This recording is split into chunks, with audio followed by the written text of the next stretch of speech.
At 6 and a Waste Watch update, the head of King County's Department of Community and Human Services is in the hot seat tonight. Good evening, I'm Preston Phillips. And I'm Molly Shen. It is the first time we've heard from the director since financial mismanagement was uncovered in a recent audit of DCHS. That audit alleged improper payments and potential fraud. KOMO's Michelle Esteban is outside the courthouse where the King County Council questioned the director and called for swift changes to ensure accountability. Michelle? Well, across the board, council members made it clear this is unacceptable. It's not a good look for the county, and public trust has been violated. But I have to say, the one thing that they were hyper-focused on today is actually working with that agency and making sure they find a way to prevent this from ever happening again.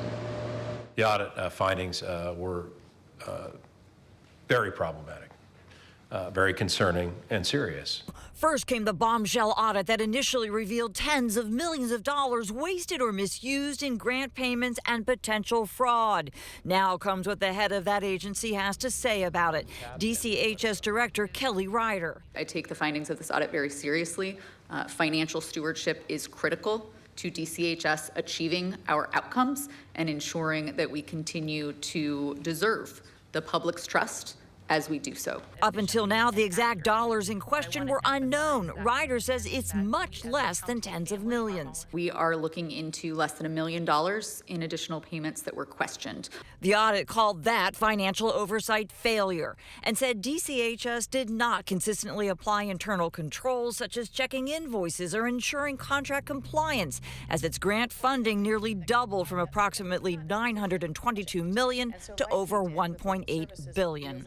A sample of likely improper payments, according to that audit: 106,000 paid to unapproved subcontractors, more than 37,000 outside contract terms, more than 12,000 outside the scope of work, more than 7,000 cash withdrawals claimed as rent, and 2,000 altered in invoices. I do not believe that the past administrative expenses that we have paid and the level of staffing has been sufficient. The question is, as a county, where do we go from here? Council members calling the audit damning, but are focused more on boosting oversight and preventing similar issues by proposed legislation with more accountability.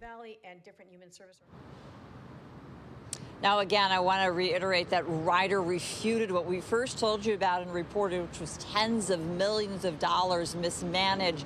She said that this new number comes from the auditor's office, and we think this may, in fact, go to a mistake that was self-reported by the auditor's office after they initially released their findings.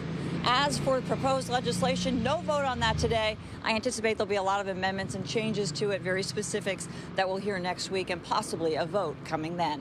I'm Michelle Esteban, KOMO News.